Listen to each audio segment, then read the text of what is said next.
Hello friends, legal and social awareness के इस खास एपिसोड में आप सभी का बहुत बहुत स्वागत है। मैं करीम अहमद सिद्दीकी एडवोकेट। साथियों, 3 महत्वपूर्ण कानून जो भारत के आपराधिक न्याय प्रणाली क्रिमिनल जस्टिस सिस्टम में बहुत महत्वपूर्ण रोल प्ले करते चले आ रहे हैं।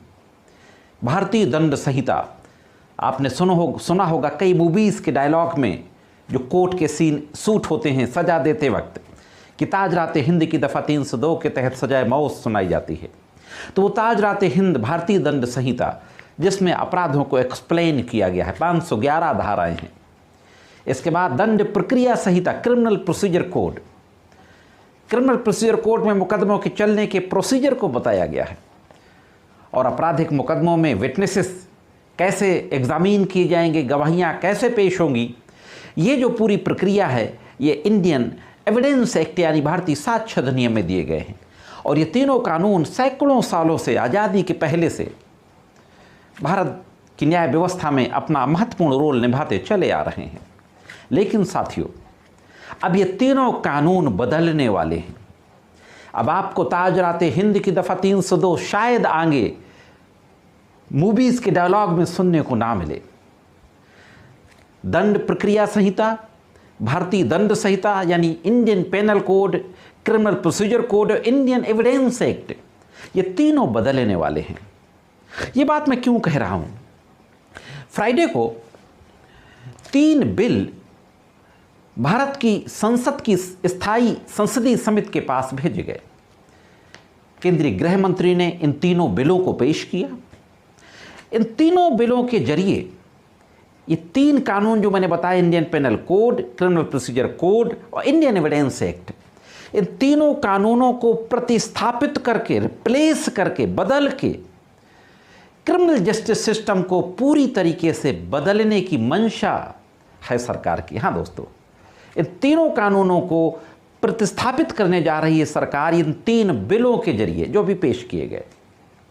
आज के इस एपिसोड में इन्हीं 3 जो विधेयक पेश किए गए हैं, इन तीनों विधेयकों के महत्वपूर्ण प्रावधानों पर बातचीत करने जा रहा हूं। तो साथियों, बहुत महत्वपूर्ण जानकारी है, इसलिए जुड़े रहे आखिरी तक। देखते हैं कि इस संबंध में संपूर्ण जानकारी क्या है। साथियों, सबसे पहले इन तीनों नए विधेयकों के नाम देख लेते हैं जो पुराने, सैकड़ों साल पुराने कानूनों को प्रतिस्थापित करने जा रहे हैं, उनकी जगह लेने जा रहे हैं। इंडियन पेनल कोड 1860 से चली आ रही है, उसके स्थान पर इंडियन जस्टिस कोड 2023 आने जा रहा है। क्रिमिनल प्रोसीजर कोड की जगह भारतीय नागरिक सुरक्षा विधेयक 2023 और भारतीय साक्ष्य अधिनियम की तरह भारतीय साक्ष्य विधेयक, ये नाम हैं इन तीनों विधेयकों के जो पुराने तीनों कानूनों की जगह लेने जा रहे हैं।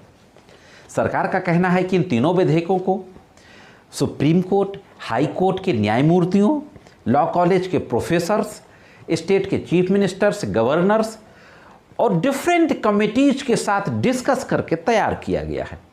इनकी सिफारिशों को लेकर के इन तीनों विधेयकों को तैयार किया गया है।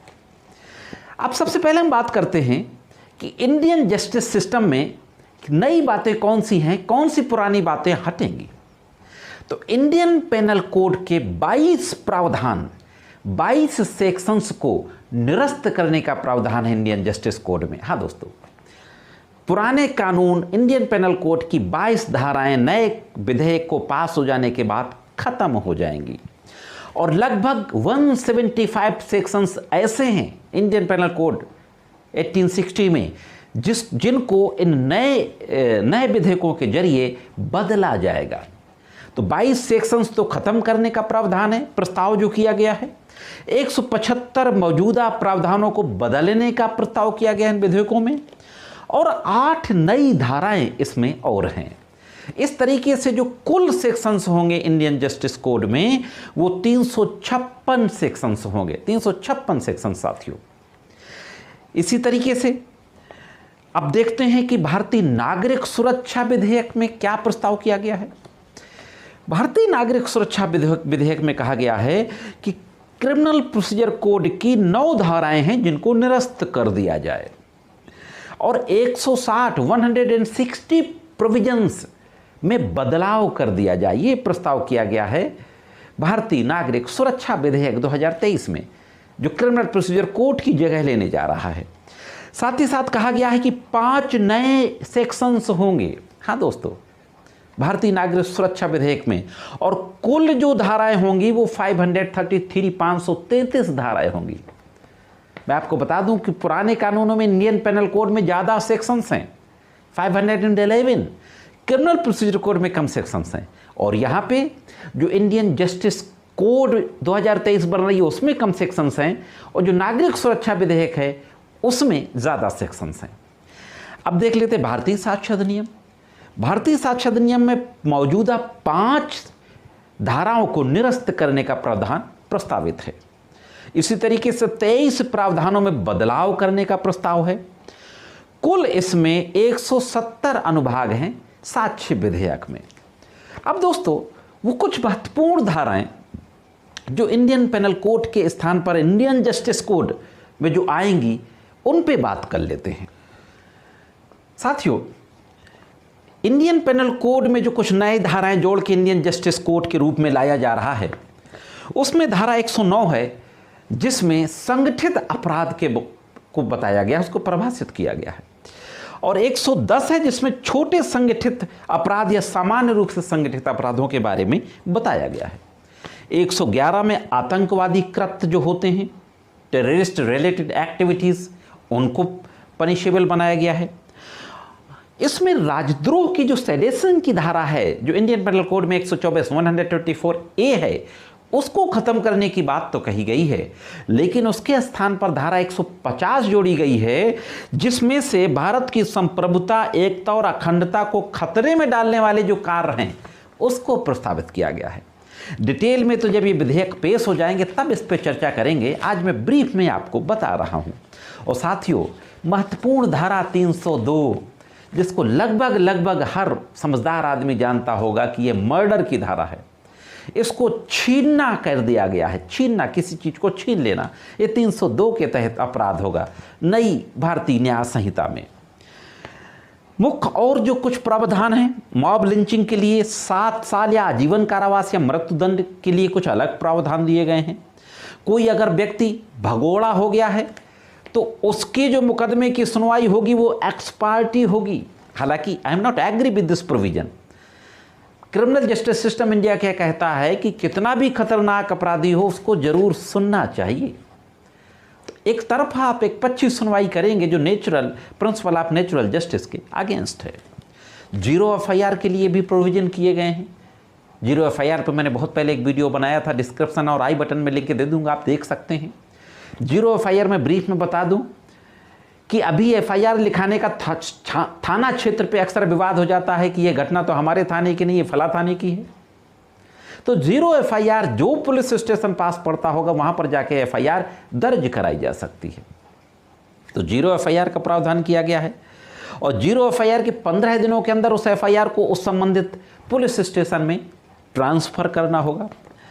साथियों, इसमें FIR दर्ज करने से लेकर केस डायरी की रख रखाव, आरोप पत्र यानी चार्जशीट दाखिल करने और जजमेंट देने तक के संपूर्ण प्रक्रिया डिजिटलाइजेशन होगी, ये प्रस्ताव किया गया है।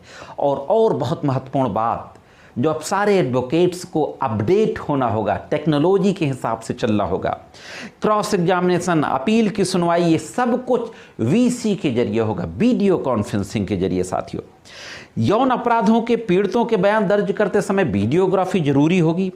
सभी प्रकार के गैंग रेप में 20 साल या आजीवन कारावास की सजा होगी। नाबालिग के साथ रेप में सजाए मौत शामिल करने का प्रस्ताव किया गया है नई न्याय संहिता में। साथियों, एक और बहुत महत्वपूर्ण प्रावधान किया गया, हालांकि ये सही है, कोर्ट में चार्जशीट पहुंच जाती है, सालों साल तक चार्ज फ्रेम नहीं होता। तो इस नए विधेयक में कहा गया है कि आरोप पत्र प्राप्त होने के 60 डेज के भीतर अदालतों को चार्ज फ्रेम करना होगा। तलाशी और जब्ती की वीडियोग्राफी होगी। 7 साल से अधिक की सजा वाले अपराधों के लिए फोरेंसिक टीमों को अनिवार्य रूप से अपराध स्थलों का दौरा करना होगा। यानी 7 साल से ज़्यादा के सजा वाले जितने अपराध हैं, फोरेंसिक टीम का वहाँ पे मौके पे जाना, इंस्पेक्शन करना, ये ज़रूरी कर दिया जाएगा। जिला स्तर पर मोबाइल FSL की तैनाती होगी। 7 साल या उससे अधिक की सजा वाला कोई भी मामला पीड़ित को सुनवाई का अवसर दिए बगैर वापस नहीं लिया जा सकता। अच्छा प्रावधान है। समरी ट्रायल का दायरा 3 साल तक की सजा वाले अपराधों तक बढ़ाया गया है। इससे ये अनुमान लगाया जा रहा है कि लगभग 30-40% केसेस अदालतों में कम हो जाएंगे। शादी का झूठा वादा करके जो रेप की घटनाएं होती हैं, इसके संबंध में अलग से प्रोविजंस बनाए गए हैं। चैन स्नैचिंग, मोबाइल स्नैचिंग, शरारती गतिविधियों के लिए अलग से प्रावधान बनाए गए हैं। बच्चों के खिलाफ अपराध के लिए सजा को 7 साल कैद से बढ़ाकर 10 साल तक कर दिया गया है। शायद मृत्युदंड को भी मैक्सिमम आजीवन कारावास में बदलने का प्रावधान प्रस्तावित किया गया है। तो साथियों, यह थे कुछ महत्वपूर्ण प्रोविजंस नई जो जस्टिस संहिता आ रही, इंडियन जस्टिस कोड के रूप में जो बिल पास होगा। अभी जो बिल पेश हुआ हो तो इंडियन जस्टिस बिल है, पास होने के बाद ये कोड हो जाएगा 2023। साथियों, जब ये बिल पास हो जाएगा तो इस पे डिटेल प्रोविजंस पे उस समय फिर मैं वीडियो लेकर के ज़रूर आऊँगा।